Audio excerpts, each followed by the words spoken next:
today about mimicking the informal behavior of informal financial circles and using technology to create that in a digital space. What kinds of examples can you share of how we can mimic that through technology? Informal systems, informal financial services or solutions have developed over many centuries. And so they have evolved certain features, certain characteristics that work with people's psychology and with the cultural environment that they're in. So when we talk about mimicking them, what I mean is incorporating those things that have evolved into financial services, informal financial services, and not do a clean slate. And now simply because we're doing a new payment system based on electronic and so on, now let's start from scratch. So we know that people like certain discipline mechanisms, like indivisibility. The sum of my savings, I don't want to be accessible just because I want to do some small thing with my friends on Friday. So indivisibility works. Right. That's an example. So how can we incorporate these things into formal financial products where they're not just afterthoughts or small print on the account, but that's actually how people interpret the digital products. So there's a lot of continuity from them, how I used to relate with informal services versus how I relate to formal services. There's an advantage because it's more secure, it's more private, it's more convenient. There are many other benefits, which is why we hope people will move from informal to formal systems. Mm-hmm. But the basic relationship that I have is what works for me and what has worked for me in the past. Mm-hmm. And when we're talking about the people who we hope will be onboarded into this more formal financial world, can you describe some of that, some of the demographics of the people that you've met over the years? I think the key demographic, the key distinction between the formal and informal, those with bank account and those without, I don't think it has to do so much with income. And we tend to focus a lot of the poor. But you have plenty of very low-paid security guards, for example, in Africa, have bank accounts. Yeah. Why do they have bank accounts and other equally lowly paid people are not? Well, because they have a salary. So I think it's really the correlation between those people who are banked and those people who receive a regular salary is very high. So I think that's what is driving financial relationships today. Just the fact that I get a salary, someone wants to pay me electronically. Regularly. So I think what we're trying to do is, well, how do we go beyond the salaried, which happens to be the vast majority of people? No one is guaranteeing them an income.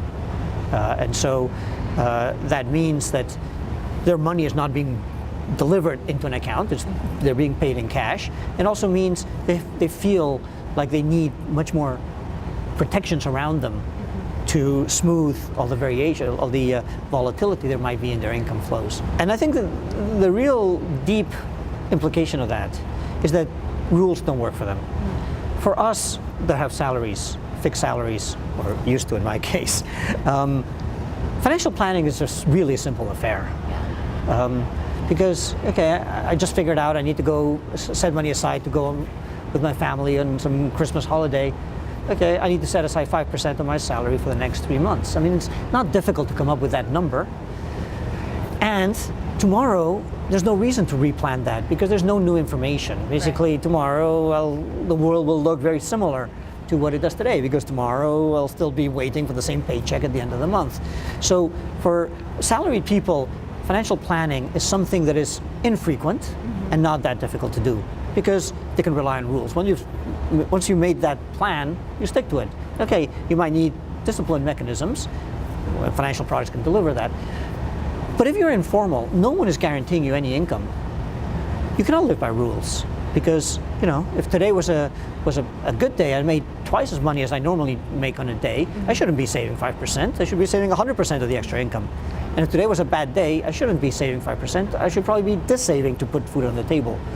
So what that shows you is that for the informal majority, that no one is guaranteeing them their income, they cannot live by rules. And so what that means is that they need to be deciding what to do with that money every time they touch money, which is why, in my view, financial planning is the core of the financial problem that they face, which is not true for the rest of us who have salaried income. Financial planning is an infrequent activity. Yeah. They need to be thinking, what do I do with this money every time they touch it? Because every time they touch money, it is new information. Wow. And what are some of the mechanisms that people use to incorporate some of that discipline into their lives informally that we can use technology for? You were sharing some examples before that were really interesting. So indivisibility, I mentioned, is one of them.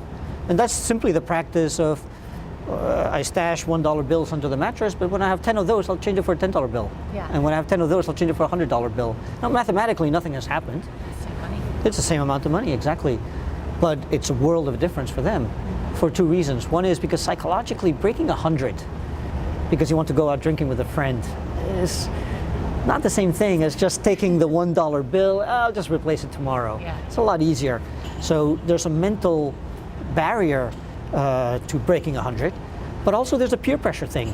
The $1 I can consume, I can spend privately. $100, someone will know that I have had a moment of weakness because someone will have to give me that change. So that incorporates a mental discipline as well as a peer pressure sort of effect. Another example is where I save money by giving it to a friend, either as a loan or just to a rich relative, because what I want is money out of mind, out of sight. Sorry, out of sight, out of mind. So just give your money away to friends. The notion of the money guard, someone that you trust that will discipline you, because if you want to get that money back, if it's a good reason because there's an emergency in your family, there's not going to be any loss of face associated with asking for that money back. But there's no good reason.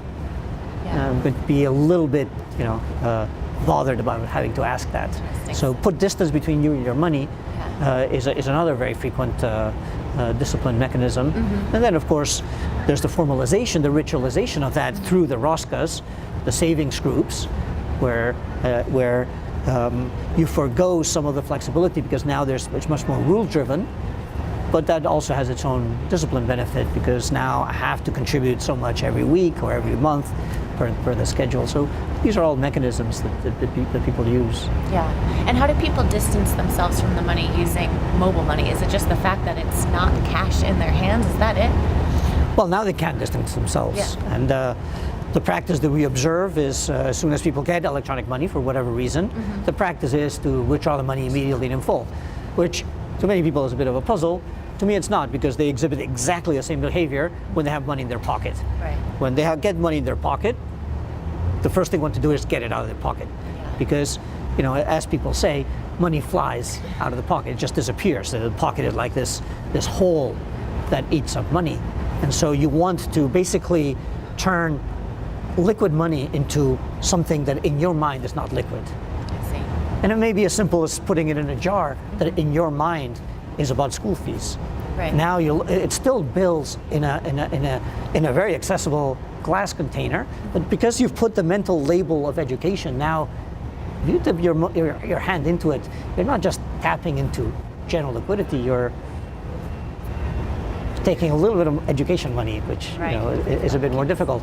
So mobile money doesn't deliver today any mechanism for you to play these sort of indivisibility, mental labeling, peer pressure sort of mechanisms, and that's the area that I'm focusing on.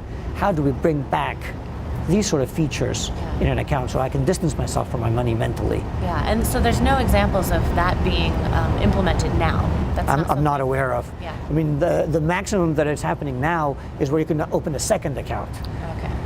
But it's which is just as liquid as the other accounts. So don't quite get the point of it, but people do that.